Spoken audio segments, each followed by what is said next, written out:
옆 사람하고 이렇게 인사 나누겠습니다. 하나님이 당신을 되게 좋아하십니다. 아멘, 아멘. 한 번 더, 앞뒤를 한 번 더 인사 나눌까요? 하나님이 저를 그렇게 사랑하십니다. 시작. 네, 그렇습니다. 주님의 놀라운 은혜와 사랑이 여러분들을 향해 있음을 믿어 의심치 않는 오늘이 되기를 축원합니다. 그럼 이 시간 베델로 돌아가라, 베델로 돌아가라라는 제목으로 말씀 나누도록 하겠습니다.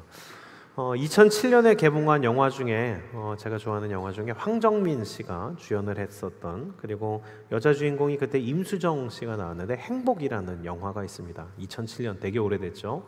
20년 가까이 된 그 영화인데 그 영화가 되게 재밌었습니다. 혹시 그런 잔잔한 뭔가 좀 가슴 깊은 울림이 있는 그런 영화를 보고 싶다면 한번 보시는 거 추천드립니다.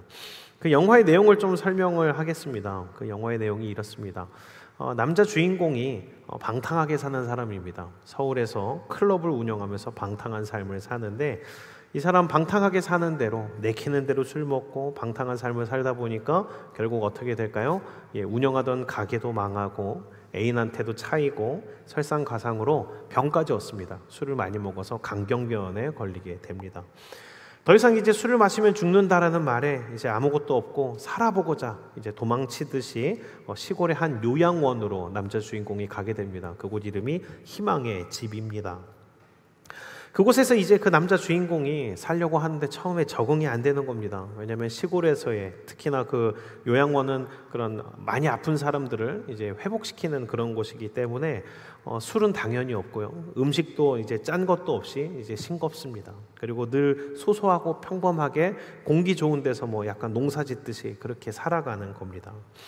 도시의 자극적인 생활을 완전히 맛본 이 남자 주인공이 이 시골 생활이 너무나 힘든 겁니다. 지겨운 겁니다. 그래서 하루하루 진짜 죽지 못해 사는 것처럼 사는데, 이제 거기서 오랫동안 생활을 이제 좀 적응을 하다 보니, 그리고 특히나 아리따운 여주인공 임수정의 도움을 받다 보니까 이제 소소한 그 시골 생활에 적응을 해나가는 겁니다. 처음엔 너무나 밋밋하고 재미없는 생활이라고 생각을 했는데 알고 보니까 여기에 깊은 행복이 있다라는 것을 알게 됩니다. 그래서 여주인공과 같이 하루하루 건강도 회복하고 삶도 회복해서 행복한 일상을 보내고 있습니다. 그렇게 시골에 적응해서 생활을 하다 보니까 어느덧 시간이 지나자 나중에 이제 건강검진을 받는데 의사로부터 되게 놀라운 소식을 듣습니다. 뭐냐면 간이 거의 정상인처럼 회복됐다라는 소식입니다. 그래서 여주인공과 함께 건강이 회복됐다고 너무 기뻐하는데, 아니나 다를까 불현듯 그 친구에게, 그 남주인공에게 서울에서 친하게 지냈던 친구와 예전에 자기를 차버린 잘 나가는 여자친구가 같이 찾아온 겁니다. 그 친구들이 찾아왔는데 그 친구들의 모습과 자기가 묘하게 대조되어 보이는 겁니다. 자기는 누추한 옷차림과 다르게 그 서울에 있는 그 친구들은 너무 비싼 차를 타고 왔고 잘 나가 보인 겁니다. 그리고 자기의 친한 친구가 솔깃한 제안을 한 겁니다. 너 서울 오면 내가 다시 재기할 수 있도록 도와주겠다.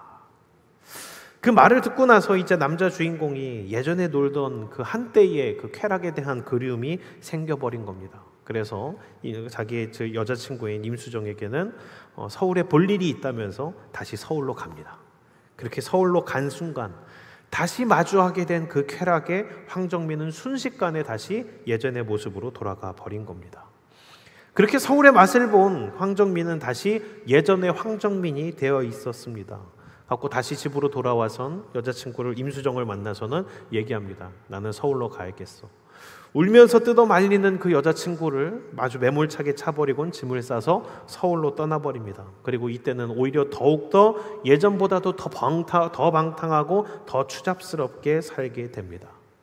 그렇게 친구가 도와줬지만 서울에 와서 살게 된 그 남자 주인공, 예전 모습보다 더 타락한 모습으로 살고 있습니다. 더 술에 쩔었고요, 더 하랑방탕하게 보냅니다. 시간이 지날수록 더욱더 망가져 가는데 한 가지를 깨닫게 됩니다. 뭐냐면 아무리 술을 마셔도, 아무리 다른 여자를 만나고 무얼 해도 사실 즐겁지가 않다라는 것을 깨닫습니다.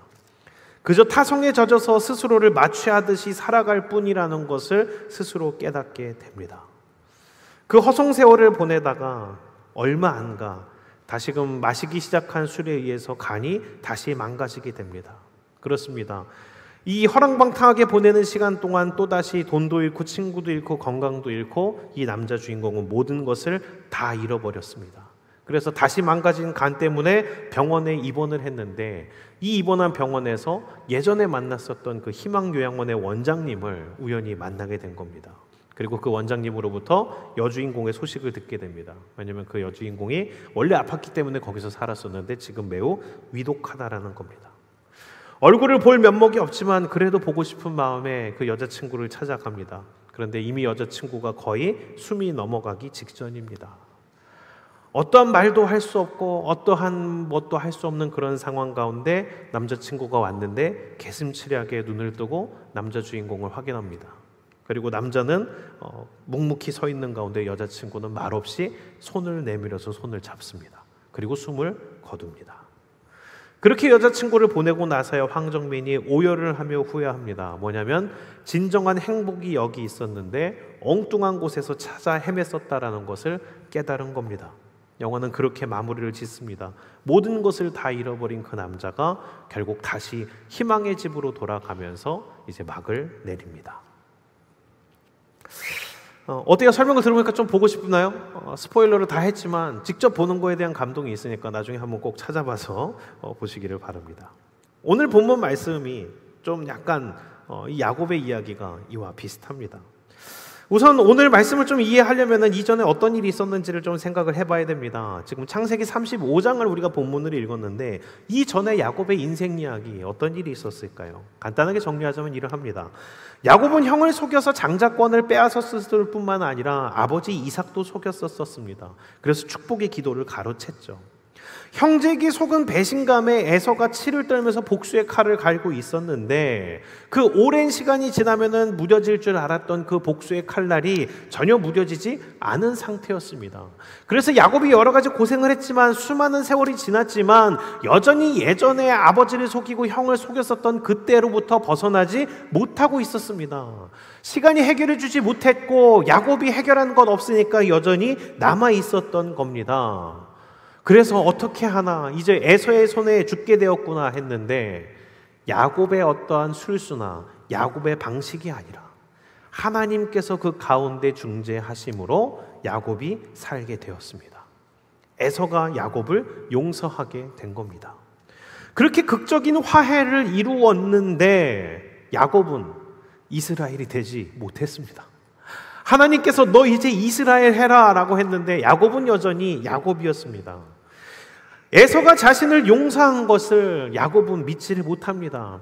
하나님께서 지켜주겠다 한 약속을 야곱이 이해를 하지 못하고 믿지를 못했습니다. 에서가 이제 화해했으니까 내가 너를 환대하겠다. 나랑 같이 집으로 돌아가자. 그래서 세일 지역, 에서가 살았던 곳은 요르단 산악지대 쪽인데 그쪽으로 가서 같이 살자. 화해를 제대로 이제 뭐 잔치도 하고 이제 같이 좀 지내자라고 했는데 야곱은 이때 거짓말을 합니다. 형님 힘들어서 그 속도를 따라 못 가니까 형님 먼저 가 계시면 제가 천천히 따라가겠습니다. 이래 놓고서는 어디로 가냐면 전혀 세일과 상관이 없는 숫곳이란 지역으로 가버립니다. 그리고 거기에서 집을 짓고 또 그 더 옆에 이제 좀 찬란해 보이고 잘 나가 보이는 세겜 땅으로 가서 거기에서 또 밭까지 삽니다.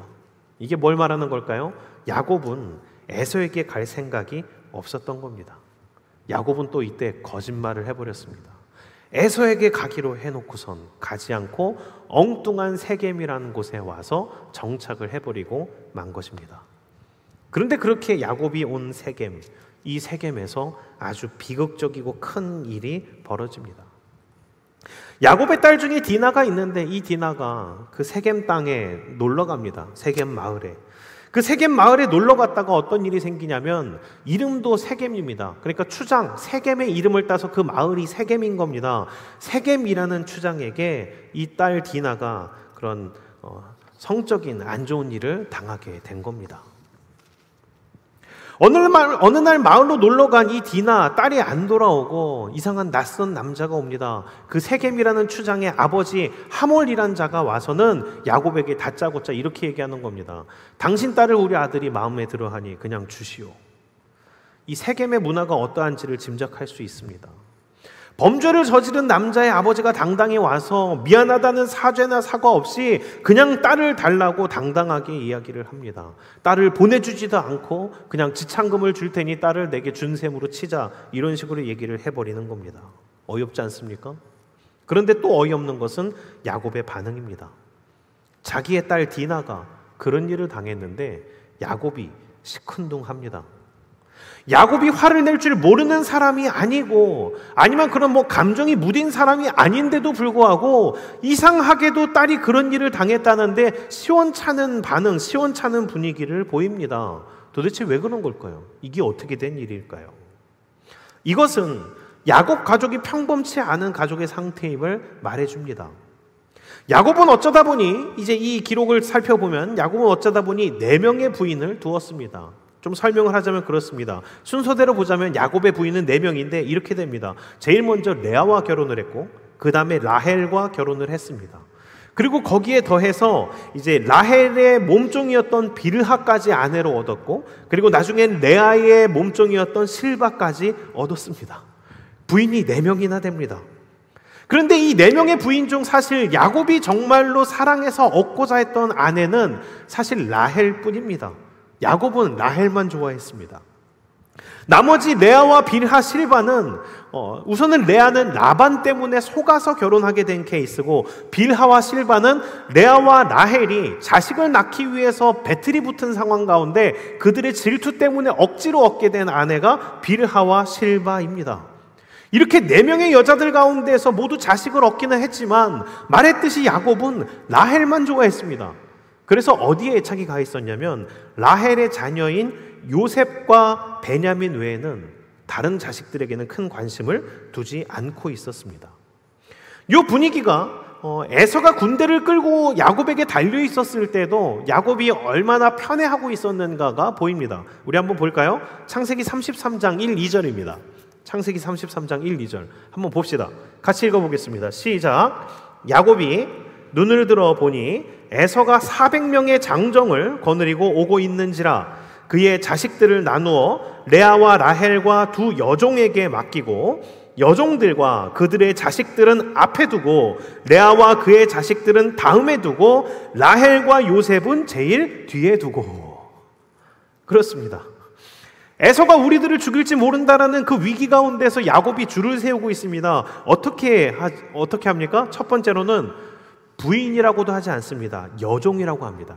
이미 자식을 두었지만 부인 취급을 해주지 않는 겁니다. 여종과 자식들, 이렇게 표현하고 제일 앞에 세웁니다. 그리고 그 여종과 자식들 그 뒤에 누구를 세우냐면 레아와 그 자식들을 줄 세웁니다. 그리고 어떻게 합니까? 그리고 제일 마지막에 라헬과 요셉을 제일 마지막에 세워둡니다. 어떤 분위기인지 보이십니까? 그렇습니다. 레아는 라반에게 속아서 억지로 얻은 부인, 그리고 자식들도 부부의 의무를 감당하기 때문에 두고는 있지만 야곱은 라헬과 요셉을 챙길 뿐 나머지 자식들에 대해서는 묘한 거리를 두고 있습니다. 남의 집 자식이라고는 할 수 없지만 그래도 아끼는 어이구 내 새끼 이러는 자식들이 아니었다라는 겁니다. 그래서 그였을까? 이 야곱의 아들들, 정확히는 레아의 자식들은 이 본인들의 아끼는 동생이 수치를 당한 사실에 더욱더 격분해합니다. 왜? 마치 자기의 어떤 딸이 당한 것을 그 분노를 느끼는 아버지의 그런 마음처럼 훨씬 더 더한 분노를 일으키고 있습니다. 왜냐하면 이 레아의 그 자식들, 디나의 친오빠들은 알고 있는 거예요. 야곱이 그렇게 신경을 써주지 않는다라는 걸. 아버지가 아버지같이 하지 못한다라는 것을 알고 있는 거예요. 그래서 이 디나의 오빠들이 전면으로 나서서 이 문제에 대한 해결을 하려고 합니다. 그래서 하몰, 그 디나를 강간한 그 세겜의 아버지인 하몰과 홀레에 대해서 논의를 하는데 야곱이 나서지 않고 야곱의 아들들이라고 지금 성경에 표현된 이 레아의 아들들, 디나의 오빠들이 나서서 이야기를 합니다. 야곱은 이처럼 부모지만 부모의 자리를 책임지려 하지 않고 뒤로 물러나 있을 뿐입니다. 그런데 이게 바로 비극을 만들어내게 됩니다. 또 이때뿐만 아니라 사실은 이제 그 뒤에 나오는 요셉의 문제도 이러한 깨어진 가정의 관계가 대단히 큰 문제를 일으키고 있다는 것을 우리는 성경을 통해서 확인을 해봐야 합니다. 그렇게 이제 전면에 나서게 된 레아의 아들들, 이제 르우벤으로부터 시작된 그 레아의 아들들, 이들이 디나에 대해서 일을 정리하는데 어떻게 정리하냐면 이렇게 합니다. 자, 봅시다. 야곱의 아들들이 이것을 내놓습니다. 하몰은 어떤 재산이든 얼만큼이든 말하는 대로 지참금을 주겠다. 후하게 쳐주겠다. 돈을 달라면 돈을 주고 가축을 달라면 가축을 주고 제대로 잘 쳐줄 테니 어떻게 하면 딸을 주겠냐라고 했을 때 이 야곱의 아들들은 이것을 제안합니다.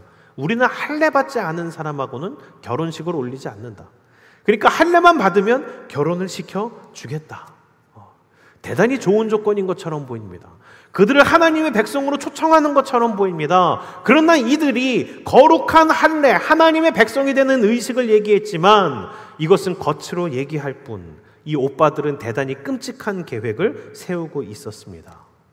어떤 일을 벌이냐면 세겜 사람들이 단순히 어떤 신이 나서 저쪽 야곱네 가축도 되게 많은데 합쳐지면 우리가 뭔가 이득을 많이 얻을 거야, 이런 생각을 하고 있는데 할례를 받고 아파하는 시간이 되자 어떻게 하냐면 야곱의 아들들이 칼을 들고 성을 기습합니다.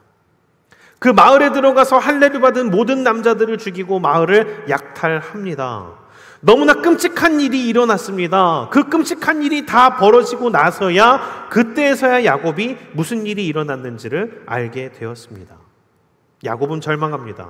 이제 이 사건으로 말미암아서 이 모든 지역에서 자신들이 표적이 될 거고 이 야곱의 집안은 완전히 몰살을 당하게 될 것이라고, 그것을 예측하며 완전 망하게 됐다고 자식들을 꾸짖습니다. 그런데 놀라운 건 이겁니다. 그 꾸짖는 가운데도 야곱의 아들들은 반성하지 않습니다. 분노로 눈이 돌아간 상태입니다. 그리고 아버지한테 오히려 이렇게 대들면서 말하죠. 그럼 우리 동생을 창녀 취급한 그 놈들을 살려둘 수 있습니까? 라고 하면서 따지죠. 왜 이렇게 얘기했냐면 그들 가운데 아버지를 향한 분노가 같이 남아있는 겁니다. 이 세겜에서의 사건은 야곱 인생의 최악의 실수이자 최악의 죄악입니다. 이러한 큰 문제, 큰 죄악은 단순히 야곱의 아들들만의 문제가 아니고 사실 또 갑자기 생긴 것도 아니었습니다. 애초부터 야곱이 에서와의 약속을 지키지 않고 다른 곳으로 갔던 것, 이것도 문제였고, 그렇다고 하나님께서 가라고 했던 베델로 가는 것도 아니라 풍요를 쫓아 세겜으로 왔던 것 자체가 문제였습니다. 그리고 그동안 라헬과 차별하여 레아를 대해왔던 것, 그 나머지 자식들을 홀대했던 그 가정의 문제가 곪고 골맞던 것이고, 마지막으로 아비로서 책임을 지고 문제를 풀어야 되는 그때에 나서지 않았던 것, 이것이 문제가 돼서 엄청난 문제가 터지고 말았습니다. 야곱은 자신의 인생의 가장 큰 문제였던 에서와의 문제가 해결되어서 이제는 별일 없을 거라고 생각했습니다. 이제 조용한 곳에 가서 집 사고 땅 사고 해가지고 편하게 살면 되겠지, 이런 생각을 했겠지만 자잘하다고 여겨왔던 죄악과 문제들은 결코 그냥 사라지지 않습니다. 성경이 말하듯이 욕심이 잉태한 즉 죄를 낳고 죄가 장성한 즉 사망을 낳는 것처럼 믿어야 할 것을 믿지 않았을 때, 약속을 지켜야 하는 부분에 있어서 약속이 어겨졌을 때, 가지 말아야 할 곳을 가게 되었을 때, 책임을 져야 할 부분에서 책임지지 않았을 때, 이 모든 문제들이 결국 합쳐지면 큰 문제가 생기게 된다라는 겁니다. 이제 여기에 이어서 나오는 말씀 본문이 바로 오늘의 본문입니다. 야곱은 죽을 위기에 도달해 있습니다. 야곱의 아들들이 저지른 죄악이 소문을 타고 지역에 퍼지는 순간 그 세겜과 혈맹에 있던 무리들이 야곱을 습격해 올 것입니다. 야곱은 그런 자기의 자식들이 저지른 죄악이기에, 그리고 끔찍한 일을 저지른 게 사실이기에 사실 야곱에게는 대의 명분도 없습니다. 그들과 전쟁을 한다 하더라도 명예로운 전쟁이 아니고 그저 추악한 죄악으로 인한 심판이 야곱을 기다리고 있을 뿐인 겁니다. 이 상황에 있는 야곱에게 하나님이 다시 찾아오셔서 말씀하신 게 오늘의 말씀입니다. 그 야곱에게 하나님 이렇게 말씀하십니다. 야곱아, 베델로 돌아가라. 베델은 이전에 무언가 얻어보자고 에서를 속이고 아버지를 속였다가 죽을 위기에 놓여서 도망치듯 집을 나와서 헤매었던 것이 바로 그 루스입니다. 주변에 아무것도 없고 의지할 것 없어서 들판에 돌베개 하나 베고 자다가 하나님을 만났던 장소 루스. 원래 이름은 루스지만 야곱이 하나님을 만나고 나서 이곳은 하나님이 계시는 곳이구나, 하나님의 집이구나 라고 해서 자기 스스로 붙였던 이름 베델. 그 지역 루스가 바로 베델입니다. 이전에 하나님은 야곱에게 그때 베델에서 약속을 하셨습니다. 나는 너와 함께하겠고 네가 어디로 가든 너를 지켜줄 것이다. 그리고 너를 이 땅으로 다시 데려오겠다. 하나님께서 이렇게 약속을 하시고 다시 오라고 말씀을 하셨는데 살만해진 야곱은 그 약속을 다 잊고 살았습니다. 그냥 편한 대로 살고 싶었습니다. 그러나 하나님은 기억하고 계셨습니다. 야곱은 지금 추악한 죄악을 저질러서 이미 그 약속 가운데 하나님의 약속을 받을 만한 사람이 아닌데 하나님은 자신이 한 그 약속을 기억하시고는 야곱을 다시금 부르십니다. 너 베델로 돌아와라. 만약에 제가 하나님이면 이때의 야곱을 거들떠도 보지 않았을 겁니다. 아마 이렇게 얘기했을 것 같아요. 내가 너 그럴 줄 알았어. 넌 그냥 딱 야곱이야. 넌 거기까지야. 이렇게 얘기했을 것 같습니다. 그런데 하나님은 성경이 고백하는 대로 자비롭고 은혜로우시며 노하기를 더디하십니다. 우리가 상상 못할 인내와 사랑으로 우리를 참아내십니다. 그게 하나님입니다. 아브라함이 마누라를 2번이나 팔아먹었을 때, 야곱이 이런 추악한 죄악을 저질렀을 때, 다윗이 개만도 못한 일을 저질렀을 때 사실 당연하게 하나님은 그들을 버리셨어야 됩니다. 그러나 하나님은 참아내십니다. 다만 베델로 돌아가라고만 말씀하십니다. 우리는 여기서 하나님의 인내를 봐야 합니다. 그 하나님의 인내가 얼마나 큰지를 봐야 되고 그 하나님의 인내하심이 쉬운 게 아니었음을 봐야 합니다. 이때 베델로 돌아가라, 이 말을 하나님이 어떻게 하셨을까? 성경에는 그 문자만 나오지 감정이 생각이 안 나잖아요. 이렇게 하셨을 것 같아요. 이빨을 깍 깨물고 말씀하셨을 것 같아요. 야곱아, 베델로 돌아가라. 한 번에 다 말씀하기가 쉽지 않았을 것 같습니다. 잔머리 쓰고 말 안 듣던 야곱, 대충 순종하던 척하던 야곱이 이제야 정신이 퍼뜩 들었습니다. 이전엔 자기 아들들이나 종들이나 남이라 생각하며 하나님을 믿던 말던 상관을 안 했습니다. 르우벤, 시므온, 레위, 하나님의 약속의 이름을 갖고 있는 이 아들들이 어쩜 그렇게 잔인할 수 있을까? 이제 보면 알겠지만 그들은 하나님의 백성이라는 할례는 했지만 정신도, 정체성도, 마음도, 습관도, 생활도 전혀 하나님 백성답지 못했습니다. 이제서야 이 야곱이 종들에게 선포한 내용은 이것이었습니다. 너희 가운데 있는 이방 우상들을 다 버려라. 옷도 깨끗하게 바꿔 입어라. 이제 정신 차려라. 귀걸이 그 치장 같은 것도 빼라. 우린 베델로 돌아가야 된다. 우리의 유일한 살 길은 하나님뿐이다. 우리가 베델로 돌아가는 것 말고는, 하나님을 의지하는 것 말고는 살 수 있는 방법이 없다. 여기서 알 수 있는 건 야곱의 자식들 무엇을 갖고 있었냐면 우상 섬기고 있었던 겁니다. 유행한다고 하니까, 이거 갖고 있으면 부자 된다고 하니까 여러 가지를 갖고 있습니다. 귀걸이는 그냥 펜던트가 아닙니다. 당시의 우상들을 상징하는 그러한 묘한 펜던트들을 온몸에 치렁치렁 차고 다녔습니다. 그들은 하나님 백성이라고는 하지만 사실 하나님을 별로 믿지 않았습니다. 왜 그랬을까요? 야곱이 그들에게 관심이 없었습니다. 자기는 할아버지인 아브라함으로부터, 이삭으로부터 계속해서 이어진 하나님에 대해서 배우고 알고는 있지만 자식들에게 하나님을 온전히 가르쳐줄 생각을 전혀 하지 못하고 있었던 겁니다. 이런 야곱, 이제서야 조금 정신 차리는 듯하게 집안을 다스리기 시작합니다. 우리 다 버리고 베델로 가자. 나도 잘못했다. 우리 같이 베델로 가자. 하나님 앞에 같이 엎드리자. 이 디나 사건 이후로 성경에 어떤 일들이 나올까요? 만약에 사람들이 써내려간 소설이나 아니면 영화 같은 거였다면 이 사건이 발단이 되어 반드시 다음 이야기가 이렇게 전개되어야 되는 겁니다. 뭐냐면 이제 마을이 규합해서 야곱을 쳐들어와야 됩니다. 같이 피 터지게 싸워야 됩니다. 야곱이 죽던 아니면 야곱이 이기던 그런 피 흘리는 전쟁씬이 나와야 되는 겁니다. 그런데 어떻게 됩니까? 이 사건이 그냥 끝납니다. 이걸로 끝나버렸습니다. 왜? 하나님께서 다른 마을 사람들이 추격해오지 못하도록 막아버리셨습니다. 이게 참 이해 못할 은혜입니다. 죽을 죄를 졌는데 죽지 않았습니다. 야곱은 도대체 뭐라고 이런 특혜를 누리나 하는 그런 생각이 들어야 됩니다. 그리고 이게 우리 기독교가 하나님이 욕을 먹는 부분입니다. 성경을 전혀 모르는 사람이 아니라 오히려 성경 좀 읽고 성경에 대해서 아는 사람들일수록 그렇게 얘기합니다. 하나님 불공평하다. 공정치 못하다. 하나님은 편협하다. 야곱 때문에 하나님이 그렇게 욕을 드십니다. 하나님이 불의해져 버렸습니다. 불공평해져 버렸습니다. 하나님이 치욕을 당하게 되어 버렸습니다.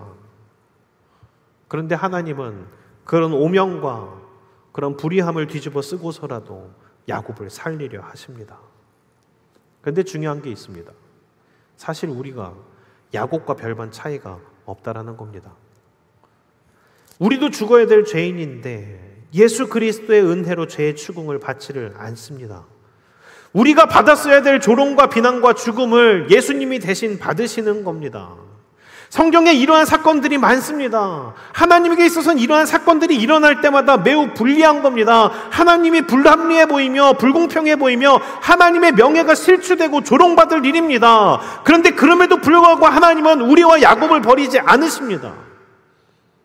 사실 처음부터 하나님이 사람을 선별해서 받았다면, 그 중에 제일 괜찮은 사람만 골라 뽑았다면 이런 일이 전혀 없었을 텐데, 하나님이 마음 끓이실 일도 없고 불공평한 하나님이라며 비난받을 일도 전혀 없을 텐데, 하나님은 우리를 구원하기 위해 그 모든 조롱과 비난과 욕과 죽음을 대신 받으시는 겁니다. 생각해 볼수록 알 수 없습니다. 우리가 뭐라고 그런 특혜를 누립니까?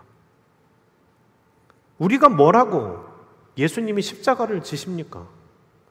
우리가 뭐라고 하나님이 그런 모욕을 당하셔야 됩니까? 그런 놀림을 당하셔야 됩니까? 성경은 이걸 그냥 선포해 버립니다. 설명하려 하지 않습니다. 은혜다. 그게 너희들이 받은 은혜다. 야곱은 하나님의 보호하심 가운데에서 무사히 베델로 돌아옵니다. 진작에 왔어야 할 베델에 야곱은 돌고 돌아서 이제서야 온 겁니다. 에서를 만나기 전에 이미 이스라엘이라는 이름을 받았었지만 여전히 계속해서 야곱으로 살았었는데, 그렇게 바닥을 완전히 치고 나서야 베델로 돌아와서 다시 하나님께로 온 겁니다. 이때 하나님 다시 한번 야곱에게 말합니다. 너를 다시는 야곱이라고 부르지 않겠다. 너는 이스라엘이다. 야곱아, 너는 이제 더 이상 야곱이 아니다. 이스라엘이다. 다시 한번 야곱의 이름을 상기시킨 하나님의 말씀에는 그 뜻이 있습니다. 너 야곱으로 살면 안 된다. 너를 구원하기 위해, 너를 내 백성 삼기 위해 내가 너를 이스라엘로 이미 삼았다. 이 많은 모욕과 치욕을 견뎠다. 내가 너를 위해서 값을 지불했다. 야곱은 너의 정체성이 아니다. 너는 이스라엘이다. 이스라엘답게 살아야 된다. 이 말씀을 하시고는 다시 한번 아브라함에게 주셨던 약속을 상기시키는 겁니다. 내가 아브라함에게 말했던 그 하나님이다. 이삭에게 말했던 그 하나님이다. 이제 야곱아, 너를 이스라엘 만드는 그 하나님이 바로 나다. 말씀을 정리합니다. 살다 보면은 스스로에게 실망할 때가 있습니다. 나의 부족하고 연약한 부분들이 튀어나옵니다. 예수님의 놀라운 은혜로 목사가 되고 사역도 하고 하면서 살아가지만 어느새 이제 괜찮다 싶으면은 나도 모르게 다시 과거 야곱의 모습으로 돌아가는 우리들을 봅니다. 그러면서 실망을 합니다. 이렇게 신앙생활 했는데 아직도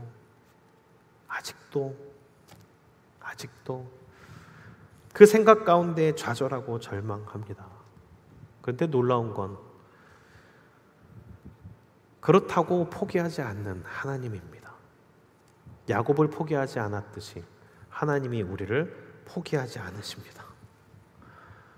우리의 죄악 때문에 넘어져 있는 우리 스스로에게 실망해서 한없이 실망한 우리 그 자체에게 우리 역시 우리를 믿지 못해서 하나님 저 이거밖에 안 돼요 좌절해 있을 때 하나님은 아유 넌 그 정도밖에 안 되니 이러지 않으십니다. 너 왜 그 모양이니 이렇게 말하지 않습니다. 하나님은 다만 이렇게 말씀하십니다. 베델로 돌아와. 그러니까 베델로 돌아와. 요한복음 15장 4절에서 5절에 보면 주님이 이렇게 말씀하십니다. 같이 읽어볼까요? 시작. 내 안에 거하라. 나도 너희 안에 거하리라. 가지가 포도나무에 붙어있지 아니하면 스스로 열매를 맺을 수 없음 같이 너희도 내 안에 있지 아니하면 그러하리라. 나는 포도나무여 너희는 가지라. 그가 내 안에 내가 그 안에 거하면 사람이 열매를 많이 맺나니 나를 떠나서는 너희가 아무것도 할 수 없음이라. 아멘. 여러분들 아무리 간절해도 그 간절함과 신앙 얼마나 갈 것 같습니까? 오래 못 갑니다. 그렇습니다. 그게 우리의 실존입니다. 그래서 성경은 우리가 본질상 죄인이라고 얘기를 합니다. 그래서 우리가 어떻게 해야 되냐면 베델에 있어야 됩니다. 주님이 말씀하셨습니다. 내 안에 거하라. 나도 너희 안에 거하리라. 가지가 포도나무에 붙어있지 아니하면 스스로 열매를 맺을 수 없음 같이 너희도 내 안에 있지 아니하면 그러하리라. 그렇습니다. 우리가 남들보다 특출나서 이 자리에서 하나님께서 기뻐하시는 하나님 나라 확장하거나 열매를 맺는 그런 대단한 일들 할 수 있는 사람들이 아닙니다. 하나님 안에서 한 발짝만 벗어나도 우리는 좌절합니다. 하나님이 말씀하신 베델에서 한 발짝만 벗어나서 세겜에 있으면 끔찍한 일을 저지를 수도 있는 게 우리입니다. 다르지 않습니다. 그래서 어떻게 해야 되냐? 하나님 안에 거해야 됩니다. 세월 지나갈수록 우리가 어떤 레벨이 올라서 다른 사람으로 변모되는 게 아니라 세월 지나갈수록 하나님을 의지하지 아니하면 우리는 넘어질 수밖에 없다라는 겁니다. 하나님 안에 있지 않고는 이스라엘다울 수 없습니다.